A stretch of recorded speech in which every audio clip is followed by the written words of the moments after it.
Today on Delicious Ambitious, we meet Debbie Moore. Debbie set up Pineapple Dance Studios in 1979 in an old pineapple warehouse in London's Covent Garden. Pineapple is now one of the world's premier dance centres.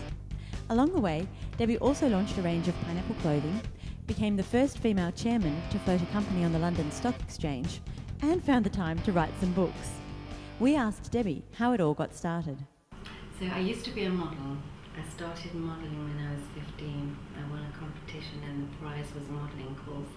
So I was modelling in New York by the time I was 16 and had a wonderful life modelling. I came to London and we used to go to a local dance centre to do dance classes to keep in shape because there weren't any gyms or anything then. So there were models and dancers and actors. It was very overcrowded and quite small. Anyway, one day he decided he was going to turn it into a spa and announced on the Monday it would be closed by Friday, and it was a terrible thing. The dancers were on the street, so we got petitioned together to try to stop it, and it wasn't going to happen. I got all the teachers' phone numbers and I knew we had to be in Covent Garden. Covent Garden was then quite derelict and there were lots of, because it used to be the fruit market area here, and so there were lots of derelict fruit warehouses. So this was a pineapple warehouse, hence the name. And so I just suddenly became inspired, found this building and opened about 6 months after the dance centre had closed down. So we opened in early 79 and at the time dancewear was really like school regulation dancewear. It was made of knitted nylon and it was in school uniform colours, kind of brown and navy and maroon and things, and so I'd watched the dancers customising their dancewear and cutting the legs higher and putting safety pins in. So I thought, well, you know, what's needed is an exciting range of dancewear. And then there was only nylon lycra, shiny nylon lycra, and I thought it would be wonderful if we could have some sort of cotton lycra. So I went to DuPont and worked with them and developed cotton lycra, and we then started to have leotards and leggings and footless tights in the cotton lycra for the dancers in fabulous strappy styles with really high cut legs. And then I realized that this fabric was so wonderful that they could also, you know, have a little skirt to pop over the top or make a little crop top, and there from the dancewear range came the fashion range, and we really pioneered the whole look in the street. We were the first people to use lycra in streetwear. Up until then it had only been used in underwear. How did you go from you know, working as a model and working out, I guess, in the dance studio to suddenly running a dance studio and a fashion company? How did you know what to do? I was quite determined to do it and to work hard and whatever it took. I think that mostly as long as you are prepared to do that and you have the stamina and you also have the common sense, then anybody could achieve their dream. The business grew quite slowly, really.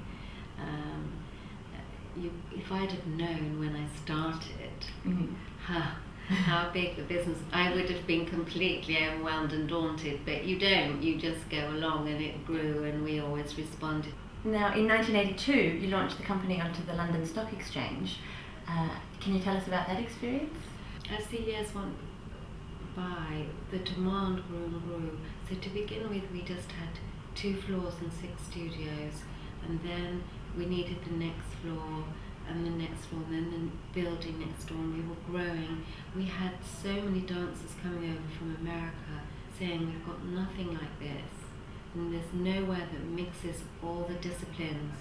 You know, ballet was uptown, modern was way downtown, nearly in the river, and you know, the rehearsal rooms were midtown, and there was nobody that was mixing them all up. So they said, and I was overstretched by then. So I went public for the specific reason to raise the money so that I could open in New York and then build this whole bridge across the world for dancers. It's interesting because I think there's that photograph of you standing on the floor of the stock exchange, surrounded by men in suits, and there you are, a woman in your skirt, and really making a statement. And I guess it was interesting though, because that was 1982, and that's what we wore. You know, we wore leggings and rah-rah skirts and That's things. true. And I didn't really think it was going to make such an impact. I mean, we were just going public that day. And so we were the front page news and we were top of the news and everything. And I didn't even realise then I was the first woman ever to take her company public. After going public, Debbie bought some real estate in the up-and-coming area of Soho to house her New York studios. It was a valuable piece of real estate, and we were very successful. We were straight away in Women's Wear Daily, we were in Bloomingdale's and Macy's with the clothes, and really the talk of the town, and all the top people came to the studios, which were wonderful.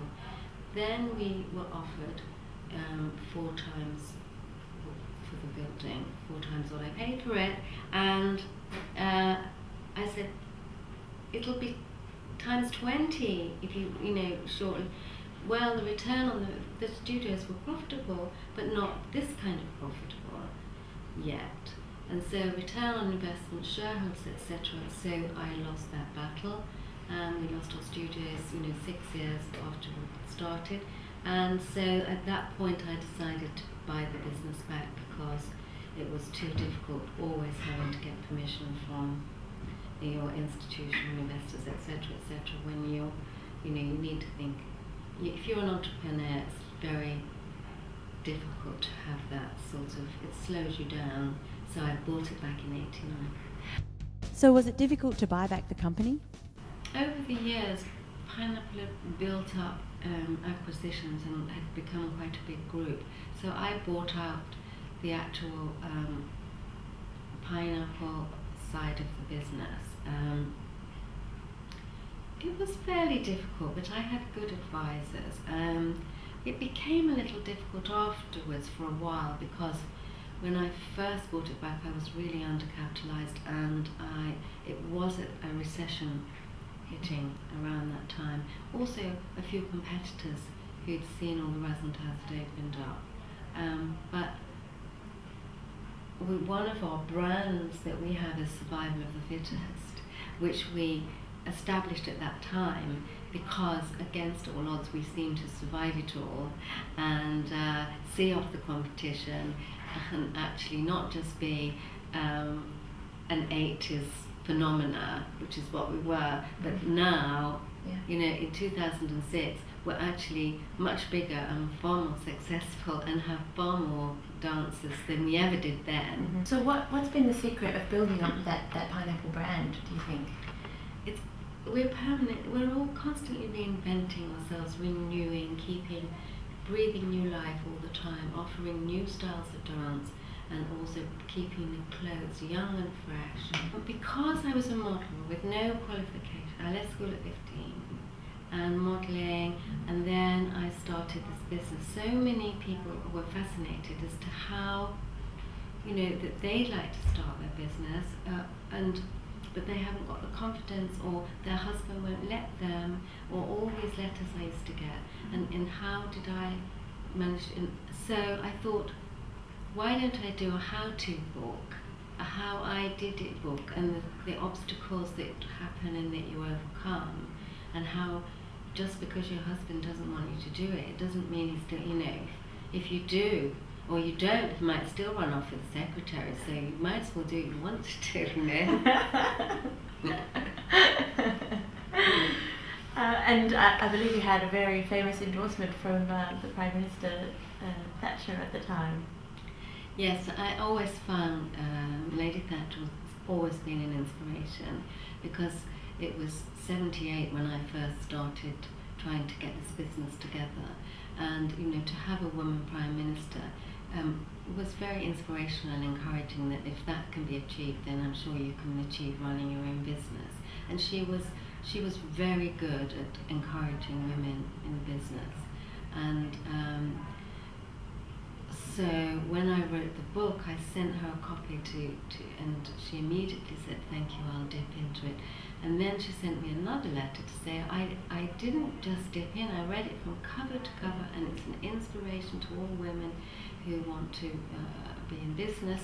So we just asked if we could use her quote.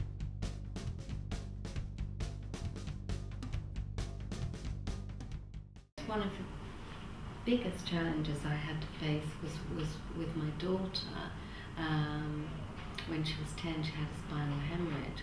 We were a public company then, and she was rushed into hospital and operated on, and after that she could only blink and speak. So it was 24-hour bedside for a long time. And you know, I had a great team of staff, and because I was chairman of a public company, I couldn't let it be known what was happening. Shareholders, you know, to consider. So my office was quite near my home, fortunately, and so I was at home, and then my PA or whoever would say, "Oh, she's in a meeting, she'll call you back, and you know, deal with my correspondence, and then come twice a day." Well, I did that. Sometimes I would call people back, they'd take over sitting with Laura. So we managed to get through it all, even though, you know, emotionally it was so hard. You know, prognosis wasn't very good. And it became a sort of parallel career, trying to find, because it hadn't been diagnosed correctly, and trying to find the best people.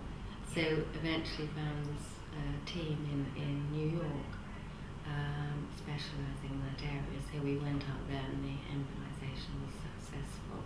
You know, but unfortunately, it's left her partially paralysed, and she's been in a wheelchair ever since.